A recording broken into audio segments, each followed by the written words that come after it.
इस वीडियो को देखने के बाद आपको पता चल जाएगा कि नींद क्या है, नींद के समय को कैसे कम करें और गहरी नींद कैसे लें। नींद के लिए कुछ छोटे यौगिक उपाय भी बताए गए हैं। तो चलिए शुरू करते हैं। एक कहानी से।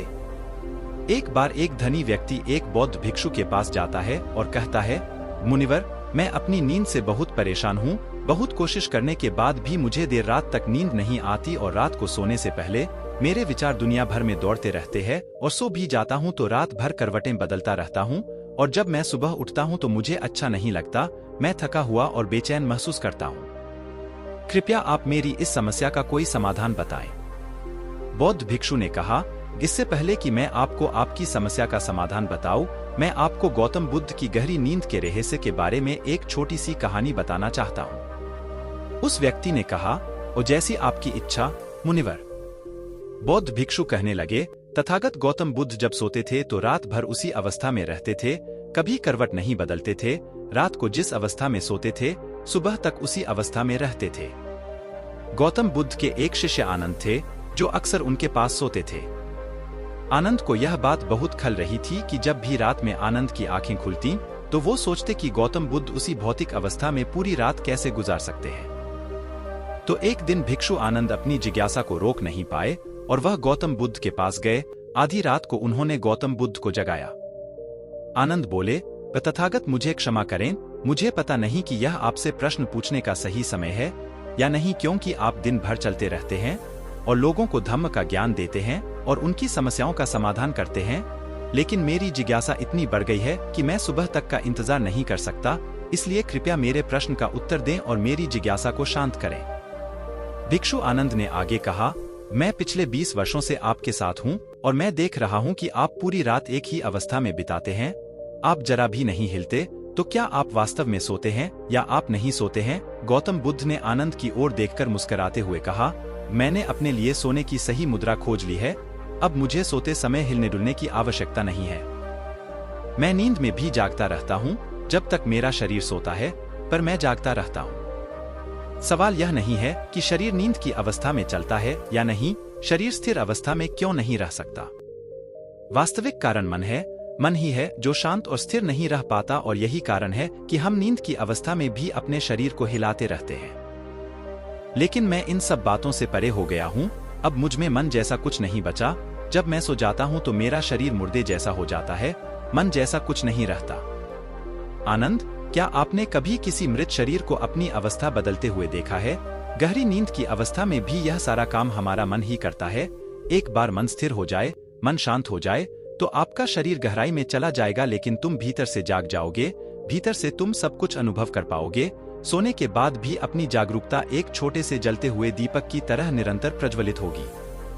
कहानी समाप्त करने के बाद बौद्ध भिक्षु ने अमीर आदमी से कहा, एक प्रबुद्ध व्यक्ति न केवल अपने शरीर को पूरी जागरूकता के साथ देखता है, बल्कि वह अपने मन को भी पूरी जागरूकता के साथ देखता रहता है। एक प्रबुद्ध व्यक्ति की तरह नींद नहीं आती है। सामान्य व्यक्ति जब सोता है तो बेहोश हो जाता है। उसे अपने आसपास के बारे में पता भी नहीं चलता, इसलिए वह अपने सपने भी नहीं चुन पाता। लेकिन जब एक बुद्ध व्यक्ति सोता है तो वह जागता है। जैसे सुबह उसकी आंखें खुली होती हैं, वैसे ही एक बुद्ध भी एक व्यक्ति की नींद में होता है। इसीलिए कहा जाता है कि एक बुद्ध व्यक्ति कभी नहीं सोता है। जब एक आम आदमी सो जाता है, वह नहीं जानता कि वह कब सो जाता है। लेकिन अगर आप जागने और सोने के बीच के उस छोटे से क्षण में जागते रह सकते हैं, जब हम सोने के बहुत करीब होते हैं, तो कुछ आश्चर्यजनक होगा जो आपको जागरूकता के करीब लाएगा। यह सुनकर उस व्यक्ति ने कहा, मुनिवर, मुझे इतनी गहरी आध्यात्मिकता की बातें समझ में नहीं आती। कृपया मुझे आसान शब्दों में समझाएं कि मुझे गहरी नींद आसानी से क्यों नहीं आती। बौद्ध भिक्षु ने कहा, देर रात तक जागने और आसानी से नींद न आने के कारण सबसे पहला कारण है बिस्तर पर सोने के अलावा अन्य काम करना। जैसे कई लोगों की आदत होती है कि वे बिस्तर पर ही खाना खाते हैं, बिस्तर पर बैठकर पढ़ाई करते हैं और ऐसे कई काम वे अपने बेडरूम में ही करते हैं। शयन कक्ष का अर्थ सोने का स्थान होता है, लेकिन लोग इसका प्रयोग अन्य कार्यों के लिए भी करते हैं, जिससे हमारे मस्तिष्क में शयन कक्ष का कोई निश्चित अर्थ नहीं होता है। इसलिए जब हम बिस्तर पर सोने जाते हैं तो हमारा मन पूरी तरह से स्वीकार नहीं करता है कि अब हमें सोना है, क्योंकि तुमने एक ही जगह पर दूसरे काम करने की आदत बना ली है। दोस्तों, अगर हम आज के समय की बात करें तो हम बिस्तर पर लेटकर फोन पर बात करते हैं, ऑफिस का काम बिस्तर पर बैठकर ही करते हैं, फिर चाहे वह मूवी देखना हो, खाना खाना हो, गेम खेलना हो या गपशप करना हो। आजकल लोग अपना ज्यादातर समय बिस्तर पर लेटे हुए बिताते हैं, जिसकी वजह से बिस्तर अब हमारे दिमाग में सिर्फ सोने की जगह नहीं रह गया है। और ये एक बड़ा कारण है कि जब हम बिस्तर पर जाते हैं तो घंटों तक नहीं सोते हैं। बौद्ध भिक्षु ने आगे कहा, बौद्ध आश्रमों में एक भिक्षु सुबह उठते ही अपना बिस्तर छोड़ देता है और फिर रात के समय ही वापस बिस्तर पर जाता है, जिससे उसके मस्तिष्क को पता चल जाता है कि बिस्तर पर जाने का मतलब क्या है। गहन निद्रा। अच्छी और चैन की नींद न लेने का एक और कारण है सोने का एक निश्चित समय न होना। बौद्ध भिक्षु ने कहा, यदि आप सुबह जल्दी उठना चाहते हैं और पूरी नींद के साथ सोना चाहते हैं तो आपको रात को जल्दी और एक निश्चित समय पर सोने की आदत डालनी होगी। बौद्ध आश्रमों में रहने वाले भिक्षु हमेशा प्रकाश लेते हैं और सोने से कुछ घंटे पहले निश्चित समय पर आसानी से पचने वाला भोजन करते हैं और प्रतिदिन निश्चित समय पर सो जाते हैं। तो इस तरह वे एक निश्चित दिनचर्या का पालन करते हैं। दोस्तों, अगर हम आज के लाइफस्टाइल की बात करें तो ज्यादातर लोगों का न तो सोने और न ही उठने का एक निश्चित समय होता है और न ही वे इस बात का ध्यान रखते हैं कि रात का खाना हल्का और जरूरत से थोड़ा कम हो, बल्कि उनका मुख्य भोजन होता है केवल रात में है। वीकेंड पर ये देर रात तक जागते रहते हैं क्योंकि अगले दिन कोई काम नहीं होता है। अगर ये रात में मूवी देखने लगें तो रातें कितनी ही क्यों न हो, मूवी पूरी करके ही सोते हैं। समय और जीवन के बीच कोई सामंजस्य और नियंत्रण नहीं है। और फिर यही वो लोग होते हैं जो अगले दिन अधूरी नींद के साथ जागते हैं और दिन भर बेचैनी और थकान महसूस करते हैं। योगिक संस्कृति में नींद को एक चमत्कारी दुनिया कहा गया है। अगर आप नींद को समझ ले तो आप नींद में अपने अंदर बहुत कुछ पैदा कर सकते हैं, और अगर आप नहीं समझते हैं तो आप इसे खराब भी कर सकते हैं। बौद्ध भिक्षु ने आगे कहा, गहरी नींद न आने और सुबह उठने पर अच्छा महसूस न करने का तीसरा कारण सोने से पहले नकारात्मक चीजों के बारे में सोचना है। जिस तरह के विचारों के बारे में सोचते हुए आप सोते हैं, जब आप अपनी आंखें खोलते हैं सुबह में, ये आपके दिमाग में आने वाले पहले विचार हैं। इसलिए जब आप नकारात्मक विचारों के साथ सोते हैं तो आप सुबह उन्हीं के साथ उठते हैं।